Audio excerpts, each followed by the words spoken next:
So I'm going to try a new experiment today, which is rather than record and then upload the video to YouTube, I'm going to see if we can go live. That way it will stream automatically to YouTube, and I won't have to spend so much time making videos. It will just automatically be there. The bad part, of course, of going live is that if I say something that I shouldn't, I can't edit it out, or I've actually never done that. But so there's a disadvantage to going live. I hope that this is picking up the audio. I bought a different speaker to go with this to try this setup for today, and hopefully it will work. If not, I guess I'll go back to the camera and we'll try that. So Dr. Gooch was here on Tuesday. He was kind enough to provide us with nameplates, and he gave me the template so I could make more. We lost them. If you pick yours up and leave it, when you're done, I will pick them up and collect them at the end of class, and that will help everybody learn everybody's name, including me. So that's a nice idea that I think was beneficial. He was kind enough to share. Dr. Gooch retired, I guess, a year and a half ago. He used to teach Salesforce management and a variety of other courses, so I was fortunate to be able to have him when I wasn't able to be here on Tuesday because I had to go do something that was far more painful than stand here and talk to you. He told me that he talked about relationship selling, and so I want to go over that briefly, and then we're going to get into my favorite topic of the semester, which is ethics, and it's the topic that students hate the most because A, it's hard, and B, there don't seem to be right answers. It's not like 2 + 2 = 4. And students often tell me after we finish the ethics series of lectures, that they are more confused than when they started.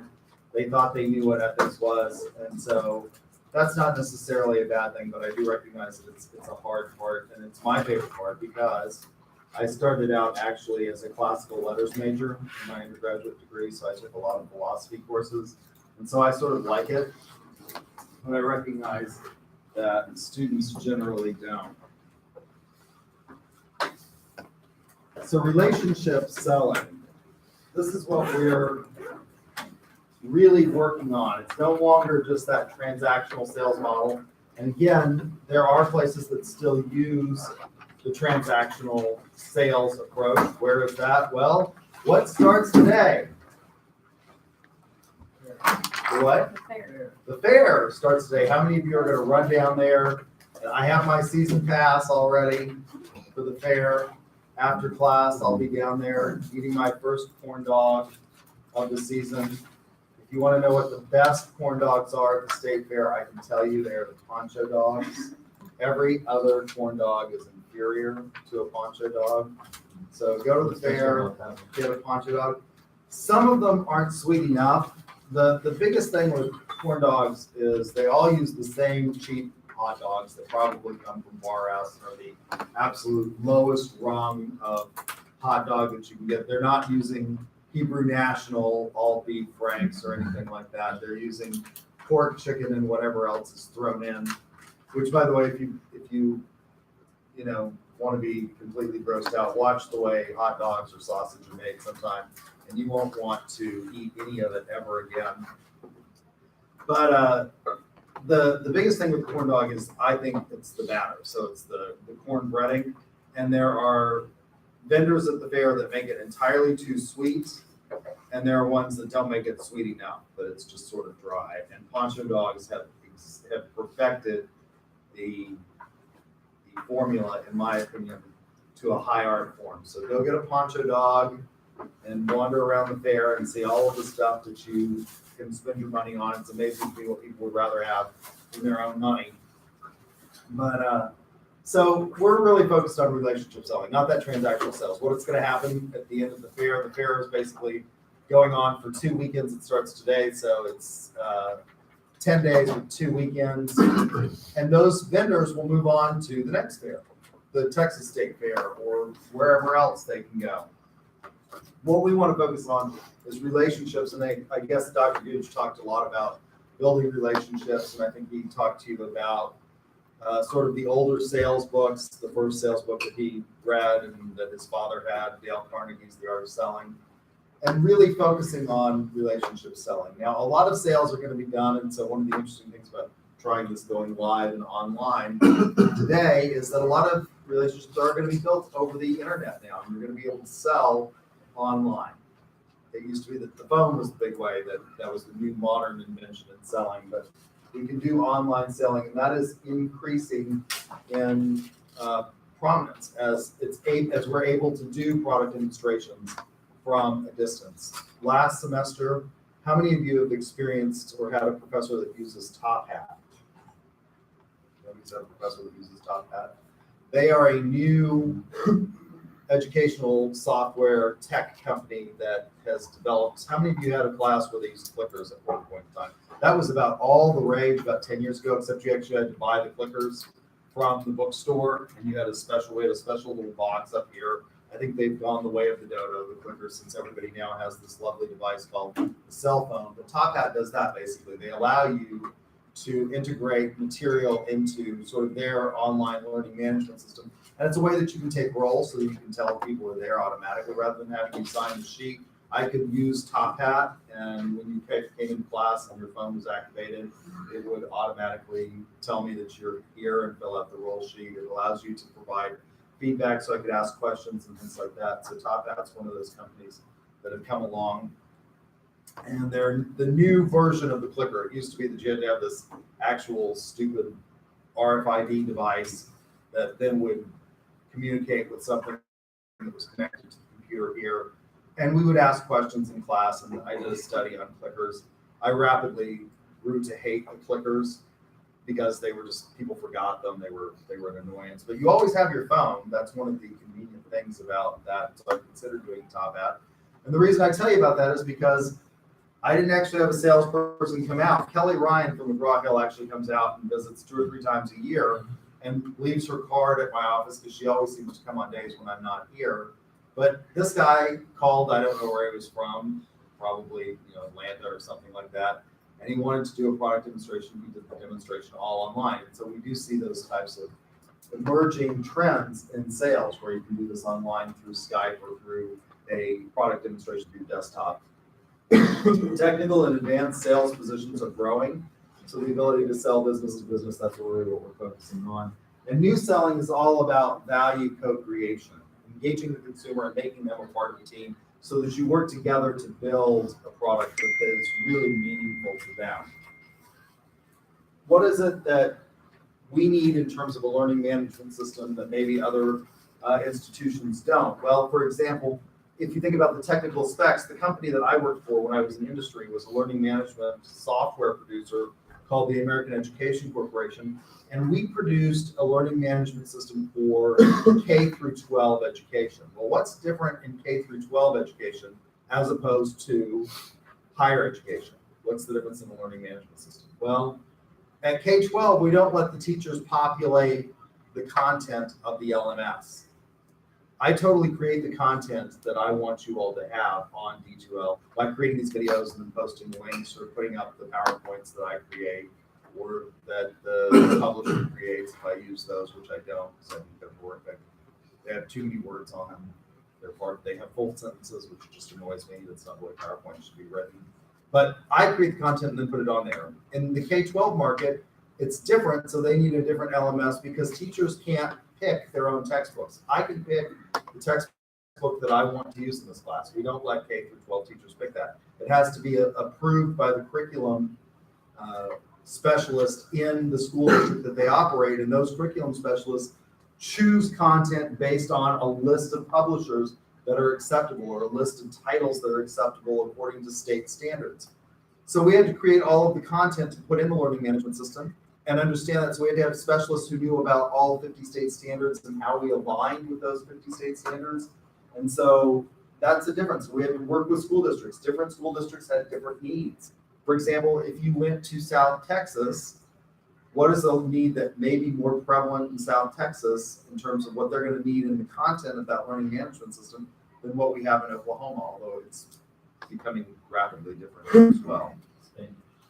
Yeah, they're going to have a lot of ESL learners, English as a second language learning. And so they need more content in terms of ESL, whereas in Oklahoma, we still have a large population that speaks or is native English speakers. That's changing, by the way. Guyman, for example, has gone minority majority already, and it's the first city in the state to do so. But that's the difference that you're going to have in those kinds of areas. So learning about that and creating value, creating the products and loading it into the LMS is an example of how we go about creating value in new selling. So I gave you this before, I sort of talked about this. There's a difference in the models. The old model in traditional sales was the ADA model: awareness, interest, desire, action. So telling, getting the awareness, making your pitch. That's what they're going to do at the state fair if you go down there today and get you your corn dog and walk through the Oklahoma building or the Centennial building or the auto show building. There will be these people that are making a pitch. So telling, qualifying, making sure that you have the ability to pay. Most of those products are not necessarily all that expensive, although I am absolutely amazed that they do sell things at the fair that are going to be expensive. They're going to have to qualify, particularly if you want things like financing. What's one of the biggest products that they sell every year at the fair that's going to require probably financing for a lot of people? Hot tubs. I would not think that this would be a product that you would buy at the fair, but those are generally local vendors that are selling those hot tubs. But what does a hot tub run? It's amazing. My mother went by, we were going through, and they have these ones that are portable hot tubs that you can actually, they're kind of soft-sided, and you can pick up. And this was 5 or 6 years ago. And she's like, wow, I bet those are really cheap. And I said, I bet that's $3,000. And we went over and asked, and it was $3,000. That's the advantage of being a marketing professor. You're pretty good at guessing prices after a while. But they have all of the really big, fancy hot tubs that have the laser light show in it and the fountains that come up and the mood lighting that changes. And if you want to finance that, because what do those hot tubs cost? They're not $5,000 in many instances. They're what? 10 to 15. Most people can't just write the check for a $15,000 hot tub, can they? In fact, statistics show that the average American would be bankrupt. They are 2 paychecks away from bankruptcy if something happens, the average American. So it's the average person that's going to the fair. Now look around the fair. I'm very disappointed, by the way, at the quality of fair goers anymore. I used to search for mullets. That was my big thing, to see how many people still have a mullet. And nobody does anymore. They're sort of elusive creatures to find as you walk around the fair. So the typical fair goer, you're walking around and they're looking at the hot tub and you're sort of wondering how they even got the $9.95 to get in the gate, let alone buy a $15,000 hot tub.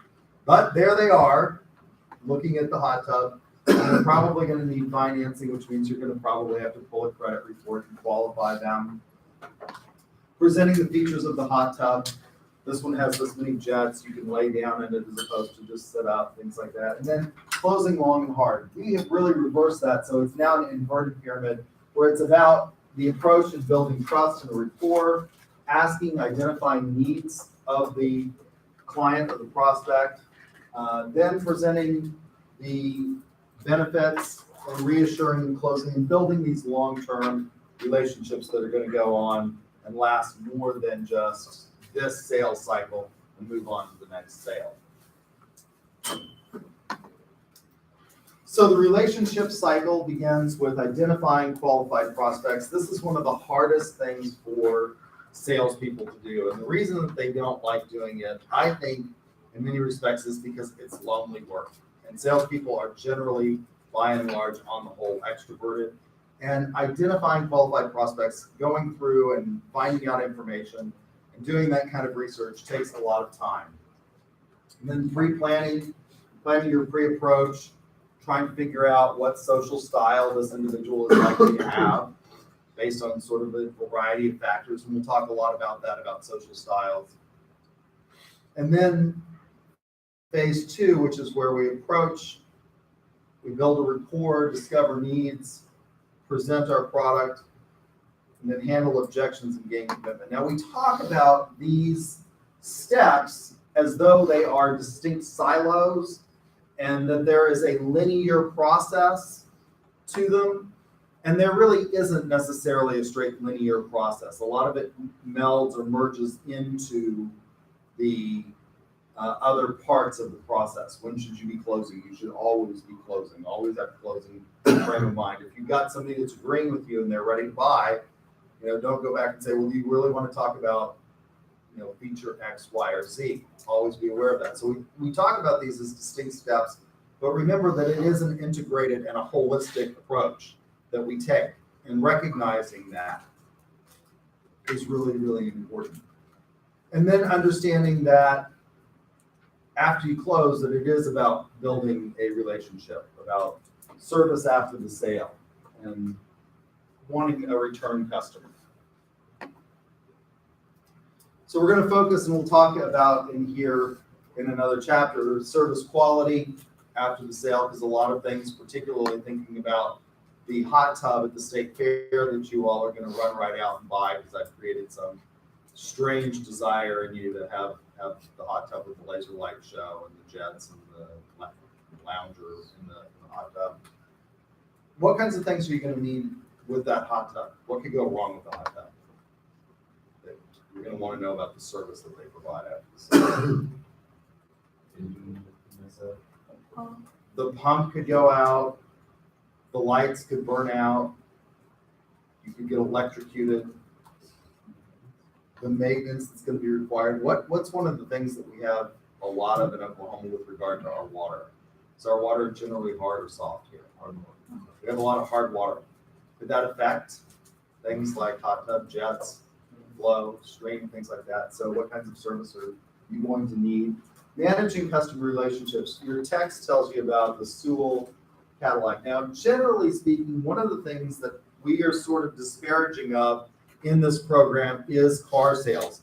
When we talk to students and we say that you should consider a career in sales, students often say, I want to get a business degree, but I don't want to go into sales, because they have this negative attitude towards salesmen. And that really comes from that transactional sales era, and also from a horrific experience that many of you have had, which is called buying a car. How many of you walked off the car lot and felt like you got the best deal and were just absolutely satisfied? Nobody's raising their hand, jumping up and down. Yay, I love my car. I can't wait to return and go buy another car from the car dealer. You're raising your hand, sort of. Okay. I went to Baltimore, and I knew the guy that I was applying to the car through them. So I feel like mine was smoother than most people. So that might be skewing. Okay. Most people, after they buy the car, are horrified. Particularly when you think about it too long, about the price that you're going to have to pay and how long you're going to have to pay. Cars, the average price of the car is now over $30,000. It's in many instances, a 5-year commitment, and the finance charges that you're going to pay over that. I mean, it's just sort of a horrible experience. That's not true at Sewell. You will actually see Sewell Cadillac. Sewell is a car dealer in Dallas. You will actually see their cars in Oklahoma, because so many people are brand loyal to Sewell that they will actually travel to Dallas to go, because it is a really pleasant car buying experience. They sell Cadillacs. And at the time that Sewell wrote his sort of thing on selling and talking to us, he said that the average Cadillac buyer was worth $332,000 in terms of lifetime value. That number has actually increased quite a bit, because the average Cadillac price has risen over the years. What's the average price for a Cadillac Escalade? It's closer to 100 now. And so obviously you're going to buy more than one. I mean, most people who buy Cadillac Escalades buy them every 3 to 5 years on average. And so that number has gone up. But at the time he wrote this, he said, actually, if you think about it, that customer himself, in terms of his lifetime value, was worth $332,000. But in terms of going out and engaging in positive word of mouth, PWOM, positive word of mouth, he is worth $1.5 million. And that's one of the reasons you don't see Sewell advertising in the Oklahoma City market, But you will see their Cadillacs here because people who buy them are pretty brand loyal to Sewell, and they will actually go and return, and they will tell their friends about what a wonderful, positive experience they had at buying at Sewell Cadillac. Did I? No, I don't drive a Cadillac. I have a large boat and I have large horses, so I have a large truck. I have a dually, so, which is what I drive almost every day, unless I switch cars with my mother and drive her little Honda Element, which just horrifies me. I'm terrified on the road that I'm going to be hit at any moment, whereas in my dually, I push people out of the way. I'm a very aggressive driver. Team selling has become a really important aspect, and that's one of the things that we did at the company that I work for. We engaged in team selling. Historically, we usually had one salesperson, but because things are so complex, so for example, when we sell learning management systems, my part of the team was to go and negotiate the legal aspects with the boards that we were selling to. So the boards of education needed to know if they could do a sole source, for example, contract. Generally, when you're dealing with governments, they have to do what? If it's over $5,000, for example, in Oklahoma, unless you can prove that you're a sole source, which was what my part of it was to prove that we really were a sole source in terms of the unique titles that we offered to a educational school district, and we would try to get those sole source letters, you have to go out for competitive bid. And so they will send out at the beginning of a fiscal year, generally they start looking for what they're going to need for the next year, and they send out requests for proposals. And that was the other part of the selling process that I engaged in, is I would go through those requests for proposals. If we couldn't convince a district to give us a sole source opportunity, I would go through those requests for proposals and make sure that we would meet the legal requirements of the competitive bidding process, that we could actually provide the product that they needed. Then you have the technical people on the back end, our programmers, who would go out as part of the sales team and meet with each district's technical people and tell them about how it's going to go in terms of the installation and the service and the updates and things like that that you would need. And so we would have a salesperson that would be primarily responsible for managing that team, but it really was a team effort because it was such a complex product. And a lot of what we are focusing on for you is going to be that kind of complex sales relationship. I have a sister-in-law who sells medical devices. So she goes out, and the current device that she's selling is biopsy machines for breast tissue. So they've come out with a new machine that requires a less invasive procedure to biopsy tissues to see if you've got breast cancer. She's not a doctor, she's a salesperson. And so they have doctors that are actually part of the team that can go out and help a doctor when they decide that they want to try it, implement that. And she actually goes to those surgery suites because in many instances she knows even more than their doctor does about how the device works. But she's not allowed to, because she doesn't have MD after her name, she's not allowed to actually manipulate the device, because that would be what? The unauthorized practice of medicine. And so you have to have a doctor, but she's the one who can meet with the doctor's offices and talk about financing. These devices are generally very expensive, so oncology groups buy them. Talk about financing and all those other aspects, but she's not a doctor, and so you have these kind of technical things, and that's not atypical in the world of sales today, as things have become hyper technical. Multiculturalism has presented a lot of opportunities in sales. So, and we've got increasing interdependence in a global world, and that's becoming really important. And diversity is becoming a big aspect, and that's one of the things that we focus on in selling. So those are some things that we have to think about in terms of building relationships. Any questions about relationship sales? All right, so we need to talk about ethics, the part that I get really excited about, and students really look at me like, what planet did this swoop just beam down from? And so I'm going to divide today's lecture into two parts. And I'm going to give you some time here at the beginning, so I will stop our live stream here in just a minute, and then I will create a second live stream for the second part. So what I want you to think about is a question in your groups as a critical thinking challenge. What is justice? So get in your groups and come up with this answer. What is justice? And what does justice have to do with marketing and selling? Your answer should contain at a minimum a thesis. And I'm going to give you actually more than just today to submit it to the Dropbox. I'll wait until we're finished with the ethics part, and that's when the Dropbox material will be due, because your answer may change as we go through this. Your group should contain at a minimum a thesis statement. Justice is, that's a thesis statement. The will of the stronger, for example, that's the wrong answer, by the way. But I'll just give that to you. Students oftentimes come up with that one. A body that contains 3 substantive examples, so think about it in terms of sales. Justice is giving the customer what they want. I don't know if that's true. And then a well-reasoned conclusion. So I'm going to go ahead and stop the live stream, and I'll let you get in your groups and think about those questions.